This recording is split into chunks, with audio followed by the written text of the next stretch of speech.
ओम श्री गणेशाय नमः। बोलिए श्री सत्यनारायण भगवान की जय। मित्रों, आषाढ़ मास की पूर्णिमा में श्री सत्यनारायण भगवान की कथा को सुनने से मनुष्यों के सभी पाप और संकट कट जाते हैं और मनोकामनाओं की पूर्ति होती है।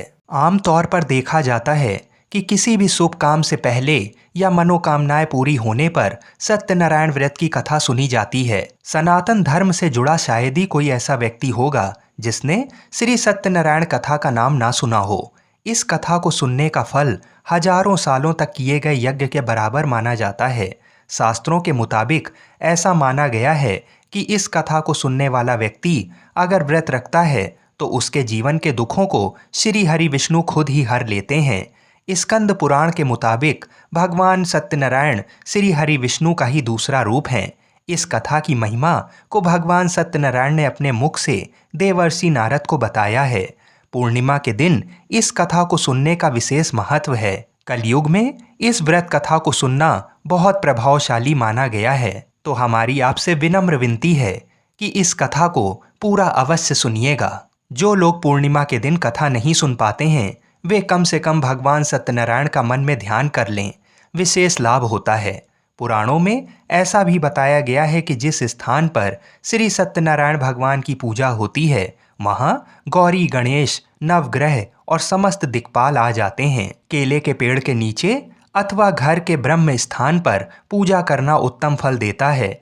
भोग में पंजीरी, पंचामृत, केला और तुलसी दल विशेष रूप से शामिल करें। सिर्फ पूर्णिमा को ही नहीं, परिस्थितियों के मुताबिक किसी भी दिन कथा सुनी जा सकती है। बृहस्पतिवार को कथा सुनना विशेष लाभकारी होता है।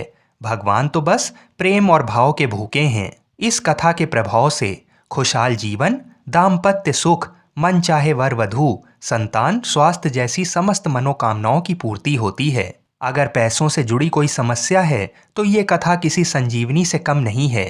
तो जब भी मौका मिले भगवान की कथा सुने और सुनाएं। आइए भगवान श्री लक्ष्मी नारायण जी के चरणों का ध्यान करते हुए इस कथा को सुनते हैं। एक समय की बात है, नैमिषारण्य तीर्थ में सौनक आदि 88,000 ऋषियों ने श्री सूत जी से पूछा, हे प्रभु, इस कलयुग में वेद विद्या रहित मनुष्य को प्रभु भक्ति किस प्रकार मिल सकती है तथा उनका उद्धार कैसे होगा।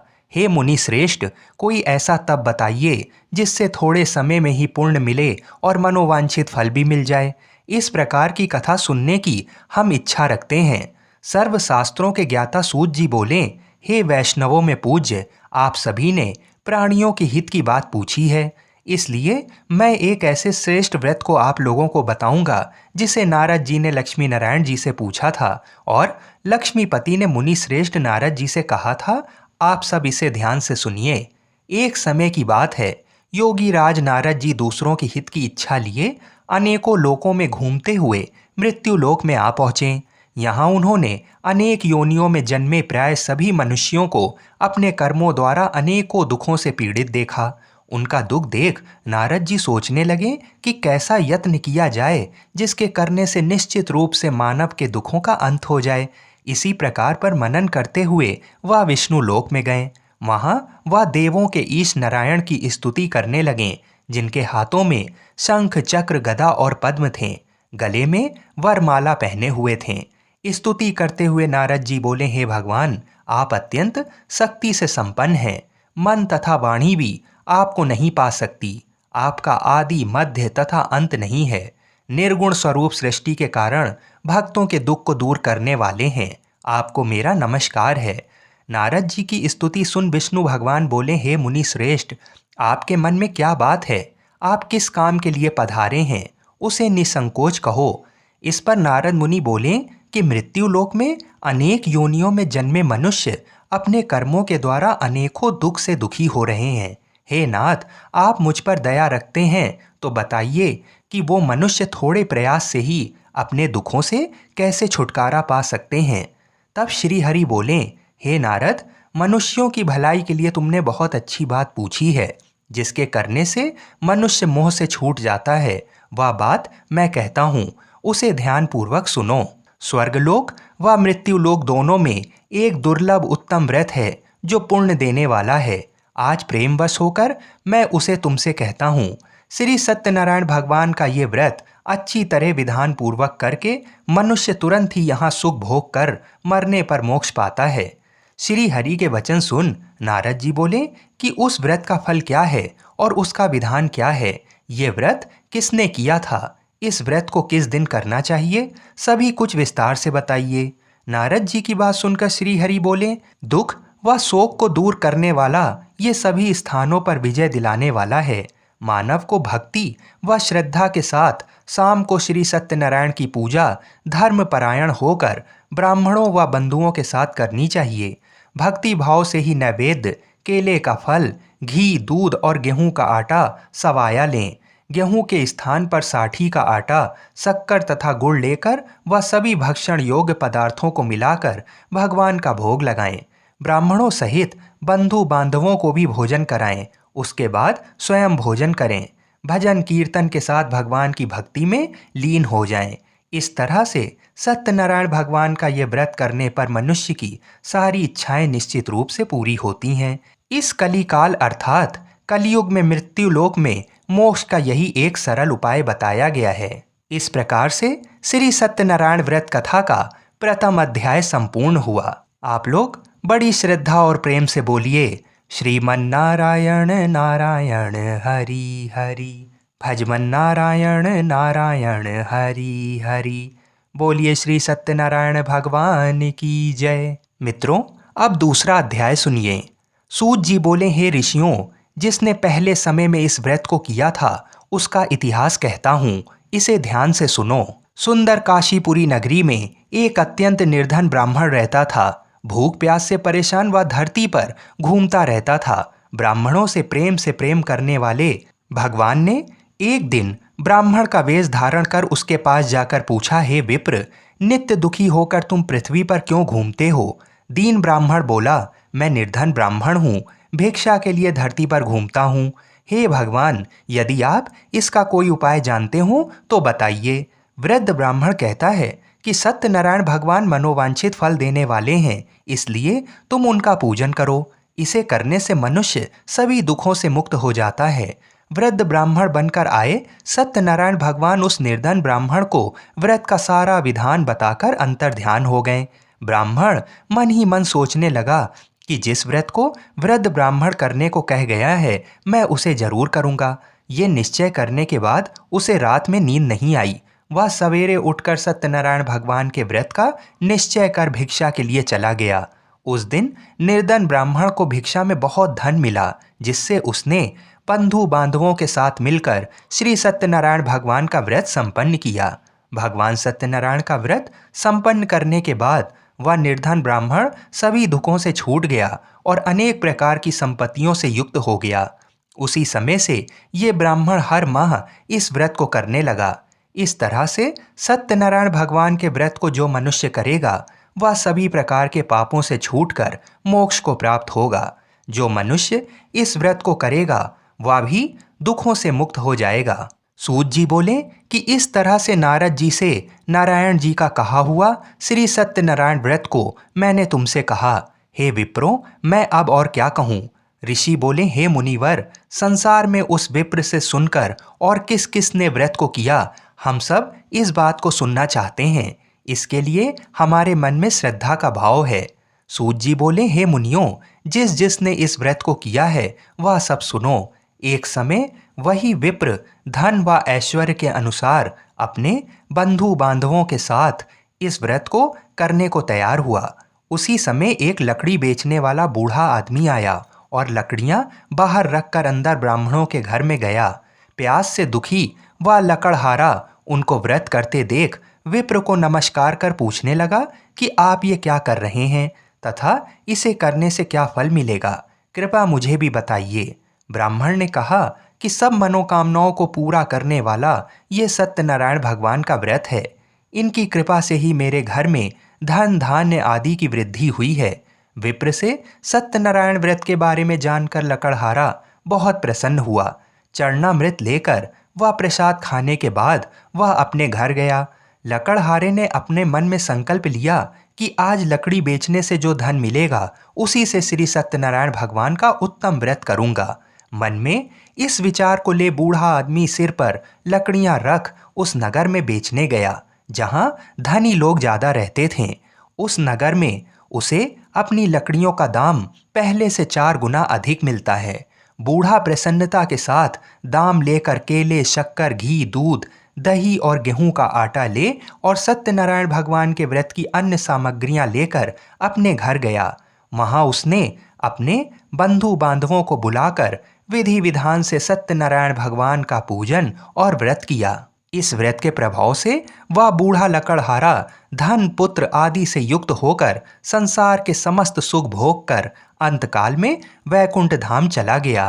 इस प्रकार से श्री सत्यनारायण व्रत कथा का दूसरा अध्याय संपूर्ण हुआ। आप लोग बड़े श्रद्धा और प्रेम से बोलिए, श्रीमन नारायण नारायण हरि हरि, भजमन नारायण नारायण हरि हरि।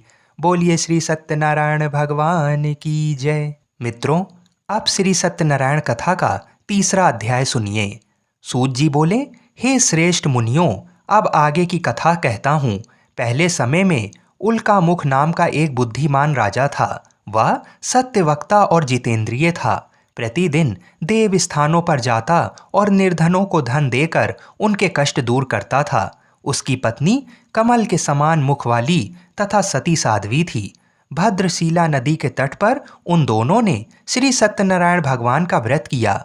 उसी समय साधु नाम का एक वैश्य आया। उसके पास व्यापार करने के लिए बहुत सा धन भी था। राजा को व्रत करते देखकर वह विनय के साथ पूछने लगा, हे राजन, भक्ति भाव से पूर्ण होकर आप ये क्या कर रहे हैं? मैं सुनने की इच्छा रखता हूँ, तो आप मुझे बताइए। राजा बोला, हे साधु, अपने बंधु बांधवों के साथ पुत्र आदि की प्राप्ति के लिए एक महाशक्तिमान श्री सत्यनारायण भगवान का व्रत व पूजन कर रहा हूँ। राजा के वचन सुन साधु आदर से बोला, हे राजन, मुझे इस व्रत का सारा विधान कहिए। आपके कथानुसार मैं इस व्रत को करूँगा। आपके कथानुसार मैं भी इस व्रत को करूँगा। मेरी भी संतान नहीं है और इस व्रत को करने से निश्चित रूप से मुझे संतान की प्राप्ति होगी। राजा से व्रत का सारा विधान सुन व्यापार से निवृत्त हो वह अपने घर गया। साधु वैश्य ने अपनी पत्नी को संतान देने वाले इस व्रत का वर्णन कह सुनाया और कहा कि जब मेरी संतान होगी तब मैं इस व्रत को करूँगा। साधु ने इस तरह के वचन अपनी पत्नी लीलावती से कहे। एक दिन लीलावती पति के साथ आनंदित हो सांसारिक धर्म में प्रवृत्त होकर सत्यनारायण भगवान की कृपा से गर्भवती हो गई। 10वें महीने में उसके गर्भ से एक सुंदर कन्या ने जन्म लिया। दिनों दिन वह ऐसे बढ़ने लगी कि जैसे कि शुक्ल पक्ष का चंद्रमा बढ़ता है। माता पिता ने अपनी कन्या का नाम कलावती रखा। एक दिन लीलावती ने मीठे शब्दों में अपने पति को याद दिलाया कि आपने सत्यनारायण भगवान के जिस व्रत को करने का संकल्प किया था उसे करने का समय आ गया है। आप इस व्रत को करिए। साधु बोला कि हे प्रिय, इस व्रत को मैं उसके विवाह पर करूँगा। इस प्रकार अपनी पत्नी को आश्वासन देकर वह नगर को चला गया।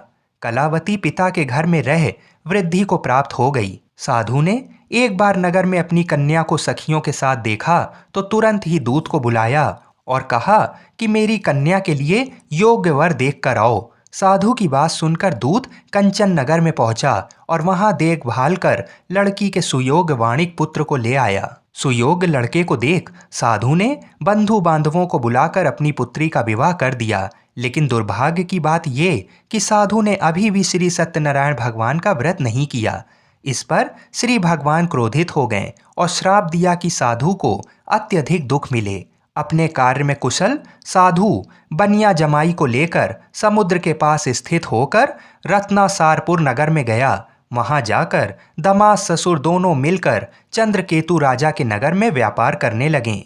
एक दिन भगवान सत्यनारायण की माया से एक चोर राजा का धन चुराकर भाग रहा था। उसने राजा के सिपाहियों को अपना पीछा करते देख चुराया हुआ धन वहां रख दिया जहां साधु अपने जमाई के साथ ठहरा हुआ था।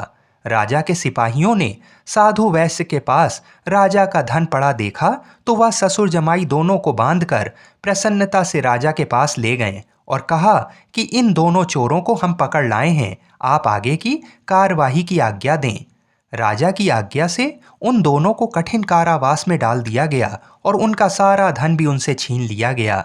श्री सत्यनारायण भगवान से श्राप से साधु की पत्नी भी बहुत दुखी हुई। घर में जो धन रखा था उसे चोर चुरा ले गए। शारीरिक तथा मानसिक पीड़ा व भूख प्यास से अति दुखी हो अन्न की चिंता में कलावती ब्राह्मण के घर गई। वहां उसने श्री सत्यनारायण भगवान का व्रत होते देखा, फिर कथा भी सुनी व प्रसाद ग्रहण कर वह रात को घर वापस आई। माता ने कलावती से पूछा कि हे पुत्री, अब तक तुम कहाँ थी, तेरे मन में क्या है? कलावती ने अपनी माता से कहा, हे माता, मैंने एक ब्राह्मण के घर में श्री सत्यनारायण भगवान का व्रत देखा है। कन्या के वचन सुन लीलावती भगवान के पूजन की तैयारी करने लगी। लीलावती ने परिवार व बंधुओं सहित सत्यनारायण भगवान का पूजन किया और उनसे वर मांगा कि मेरे पति तथा जमाई शीघ्र घर आ जाएं। साथ ही ये भी प्रार्थना की कि हम सबका अपराध भगवान क्षमा करें। श्री सत्यनारायण भगवान इस व्रत से संतुष्ट हो गए और राजा चंद्रकेतु को सपने में दर्शन दे कहा कि हे राजन, तुम उन दोनों वैश्यों को छोड़ दो और तुमने उनका जो धन लिया है उसे भी वापस कर दो। अगर ऐसा नहीं किया तो मैं तुम्हारा धन, राज्य व संतान सभी को नष्ट कर दूंगा। राजा को ये सब कहकर वह अंतर्ध्यान हो गए। प्रातःकाल सभा में राजा ने अपना सपना सुनाया। फिर बोले कि बणिक पुत्रों को कैद से मुक्त कर सभा में लाओ। दोनों ने आते ही राजा को प्रणाम किया। राजा मीठी वाणी में बोला, हे महानुभावों, भाग्यवश ऐसा कठिन दुख तुम्हें प्राप्त हुआ है, लेकिन अब तुम्हें कोई भय नहीं है। ऐसा कह राजा ने उन दोनों को नए वस्त्र आभूषण भी पहनाए और जितना धन उनका लिया था उससे दोगुना धन वापस कर दिया। दोनों वैश्य अपने घर को चल दिए। इस प्रकार से श्री सत्यनारायण भगवान व्रत कथा का तीसरा अध्याय यहीं पर संपूर्ण हुआ। बड़े ही श्रद्धा और प्रेम से बोलिए, श्रीमन नारायण नारायण हरि हरि, भजमन नारायण नारायण हरि हरि। बोलिए श्री सत्यनारायण भगवान की जय। मित्रों, आइए अब श्री सत्यनारायण भगवान की कथा का चौथा अध्याय सुनते हैं। सूत जी बोले, वैश्य ने मंगलाचार कर अपनी यात्रा आरंभ की और अपने नगर की ओर चल दिए। उनकी थोड़ी दूर जाने पर एक दंडी वेशधारी श्री सत्यनारायण ने उनसे पूछा, हे साधु, तेरी नाव में क्या है? अभिवाणी वणिक हंसता हुआ बोला, हे दंडी, आप क्यों पूछते हो? क्या धन लेने की इच्छा है? मेरी नाव में तो बेल व पत्ते भरे हुए हैं। वैश्य के कठोर वचन सुन भगवान बोले, तुम्हारे वचन सत्य हों। दंडी ऐसा वचन कहकर वहां से दूर चले गए। कुछ दूर जाकर समुद्र के किनारे बैठ गए। दंडी के जाने के बाद साधु वैश्य ने नित्य क्रिया के पश्चात नाव को ऊंची उठती देखकर अचंभा माना और नाव में बेल पत्ते आदि देख वह मूर्छित हो जमीन पर गिर पड़ा। मूर्छा खुलने पर वह अत्यंत शोक में डूब गया। तब उसका दामाद बोला कि आप शोक ना मनाएं, ये दंडी का श्राप है, इसलिए हमें उनकी शरण में जाना चाहिए, तभी हमारी मनोकामना पूरी होगी। दामाद की बात सुनकर वह दंडी के पास पहुंचा और अत्यंत भक्ति भाव नमस्कार करके बोला, मैंने आपसे जो असत्य वचन कहे थे उनके लिए मुझे क्षमा कर दें। ऐसा कहकर महान शोकातुर हो रोने लगा। तब दंडी भगवान बोले, हे वणिक पुत्र, मेरी आज्ञा से बार बार तुम्हें दुख प्राप्त हुआ है। तू मेरी पूजा से विमुख हुआ। साधु बोला, हे भगवान, आपकी माया से ब्रह्मा आदि देवता भी आपके रूप को नहीं जानते, तब मैं अज्ञानी कैसे जान सकता हूँ? आप प्रसन्न होइए। अब मैं सामर्थ्य के अनुसार आपकी पूजा करूँगा। मेरी रक्षा करो और पहले के समान नौका में धन भर दो। साधु वैश्य के भक्तिपूर्वक वचन सुनकर भगवान प्रसन्न हो गए और उसकी इच्छा अनुसार वरदान देकर अंतर्ध्यान हो गए। ससुर जमाई जब नाव पर आए तो नाव धन से भरी हुई थी। फिर वही अपने अन्य साथियों के साथ सत्यनारायण भगवान का पूजन कर अपने नगर को चल दिए। जब नगर के नज़दीक पहुँचे तो दूत को घर पर खबर करने के लिए भेज दिया। दूत साधु की पत्नी को प्रणाम कर कहता है कि मालिक अपने दामाद सहित नगर के निकट आ गए हैं। दूत की बात सुन साधु की पत्नी लीलावती ने बड़े हर्ष के साथ सत्यनारायण भगवान का पूजन कर अपनी पुत्री कलावती से कहा कि मैं अपने पति के दर्शन को जाती हूँ, तू कार्य पूर्ण कर शीघ्र आ जा। माता के ऐसे वचन सुन कलावती जल्दी से प्रसाद छोड़ अपने पति के पास चली गई। प्रसाद की अवज्ञा के कारण श्री सत्यनारायण भगवान रुष्ट हो गए और नाव सहित उसके पति को पानी में डुबो दिया। कलावती अपने पति को वहां ना पाकर रोती हुई जमीन पर गिर गई। नौका को डूबा हुआ देख वह कन्या को रोता हुआ देख साधु दुखी होकर बोला कि हे प्रभु, मुझसे तथा मेरे परिवार से जो भूल हुई है उसे क्षमा करें। साधु के दीन वचन सुनकर श्री सत्यनारायण भगवान प्रसन्न हो गए और आकाशवाणी हुई, हे साधु, तेरी कन्या मेरे प्रसाद को छोड़कर आई है, इसलिए उसका पति अदृश्य हो गया है। यदि वह घर जाकर प्रसाद खाकर लौटती है तो इसे इसका पति अवश्य मिलेगा। ऐसी आकाशवाणी सुन कलावती घर पहुंचकर प्रसाद खाती है और फिर आकर अपने पति के दर्शन करती है। इसके बाद साधु अपने बंधु बांधवों सहित श्री सत्यनारायण भगवान का विधि विधान से पूजन करता है। इस लोक का सुख भोग व अंत में स्वर्ग जाता है। इस प्रकार से श्री सत्यनारायण भगवान व्रत कथा का चतुर्थ अध्याय संपूर्ण हुआ। बड़े ही श्रद्धा और प्रेम से बोलिए, श्रीमन्नारायण नारायण हरि हरि, भजमन नारायण नारायण हरि हरि। बोलिए श्री सत्यनारायण भगवान की जय। आइए अब श्री सत्यनारायण भगवान की कथा का 5वां अध्याय सुनते हैं। सूत जी बोले, हे ऋषियों, मैं और भी एक कथा सुनाता हूँ, उसे भी ध्यानपूर्वक सुनो। प्रजापालन में लीन तुंगध्वज नाम का एक राजा था। उसने भी भगवान का प्रसाद त्याग कर बहुत ही दुख सहन किया। एक बार वन में जाकर वन्य पशुओं को मारकर वह बड़ के पेड़ के नीचे आया। वहां उसने ग्वालों को भक्ति भाव से अपने बंधुओं सहित सत्यनारायण भगवान का पूजन करते देखा। अभिमानवश राजा ने उन्हें देखकर भी पूजा स्थान में नहीं गया और ना ही उसने भगवान को नमस्कार किया। ग्वालों ने राजा को प्रसाद दिया, लेकिन उसने वह प्रसाद नहीं खाया और प्रसाद को वहीं छोड़ वह अपने नगर को चला गया। जब वह नगर में पहुंचा तो वहां सब कुछ तहस नहस हुआ पाया तो वह शीघ्र ही समझ गया कि ये सब भगवान ने ही किया है। वह दोबारा ग्वालों के पास पहुंचा और विधि पूर्वक पूजा करके प्रसाद खाया तो श्री सत्यनारायण भगवान की कृपा से सब कुछ पहले जैसा हो गया। दीर्घ काल तक सुख भोगने के बाद मरणोपरांत उसे स्वर्गलोक की प्राप्ति हुई। जो मनुष्य परम दुर्लभ इस व्रत को करेगा तो भगवान सत्यनारायण की अनुकंपा से उसे धन धान की प्राप्ति होगी। निर्धन धनी हो जाता है और भय मुक्त हो जीवन जीता है। संतानहीन मनुष्य को संतान सुख मिलता है और सारे मनोरथ पूर्ण होने पर मानव अंतकाल में बैकुंठ धाम को जाता है। सूत जी बोले, जिन्होंने पहले इस व्रत को किया है अब उनके दूसरे जन्म की कथा कहता हूँ। वृद्ध सतानंद ब्राह्मण ने सुदामा का जन्म लेकर मोक्ष की प्राप्ति की। लकड़हारे ने अगले जन्म में निषाद बनकर मोक्ष प्राप्त किया। उल्का मुख नाम का राजा दशरथ होकर वैकुंठ को गए। साधु नाम के वैश्य ने मोर ध्वज बनकर अपने पुत्र को आरे से चीर कर मोक्ष पाया। महाराज तुंगध्वज ने स्वयंभू होकर भगवान में भक्ति युक्त हो कर्म कर मोक्ष पाया। इस प्रकार से श्री सत्यनारायण व्रत कथा का 5वां अध्याय संपूर्ण हुआ। बड़े ही श्रद्धा और प्रेम से बोलिए, श्रीमन्नारायण नारायण हरि हरि, भजमन नारायण नारायण हरि हरि। बोलिए श्री सत्यनारायण भगवान की जय। आइए अब श्री सत्यनारायण भगवान की आरती सुनते हैं। जय श्री लक्ष्मी रमणा, स्वामी जय लक्ष्मी रमणा, सत्यनारायण स्वामी, सत्यनारायण स्वामी, जनपातक हरणा। ओम जय लक्ष्मी रमणा, रत्न जड़ित सिंहासन, अद्भुत छवि राजय, स्वामी अद्भुत छवि राजय। नाद करद निरंतर, नाद करद निरंतर, घंटा ध्वनि बाजे।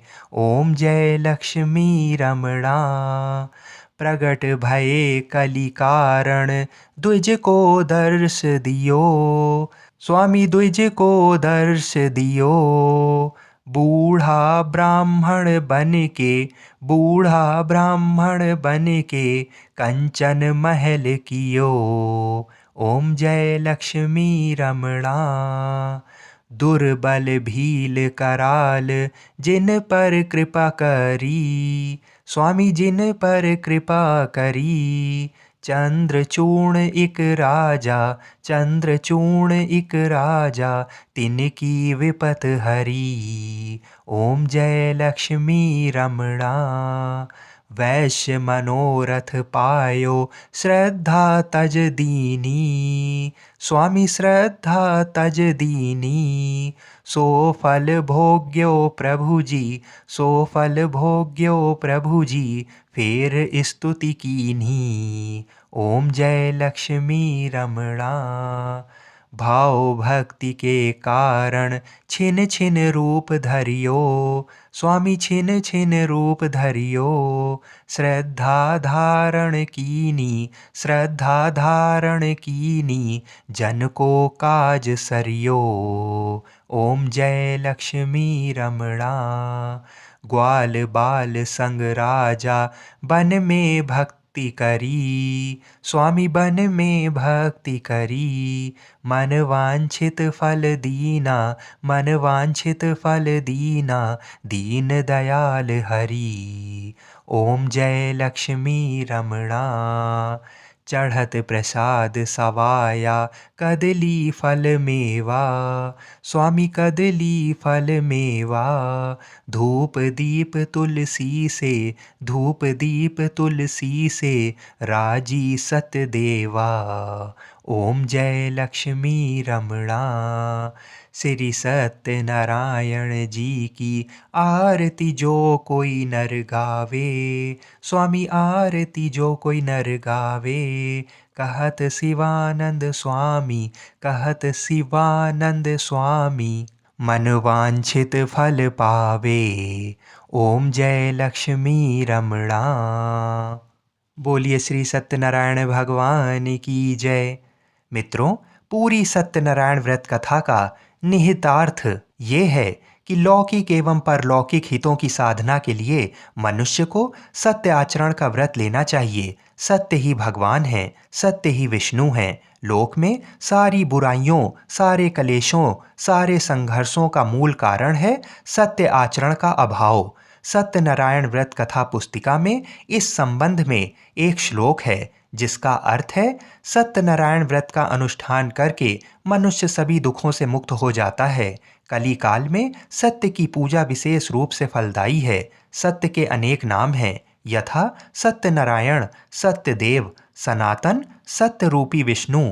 भगवान कलयुग में अनेक रूप धारण करके लोगों को मनवांछित फल देंगे। इसी प्रकार से श्री सत्यनारायण व्रत कथा संपूर्ण हुई। श्रीमन नारायण नारायण हरि हरि, भजमन नारायण नारायण हरि हरि। बोलिए श्री सत्यनारायण भगवान की जय। जय जय श्री राधे।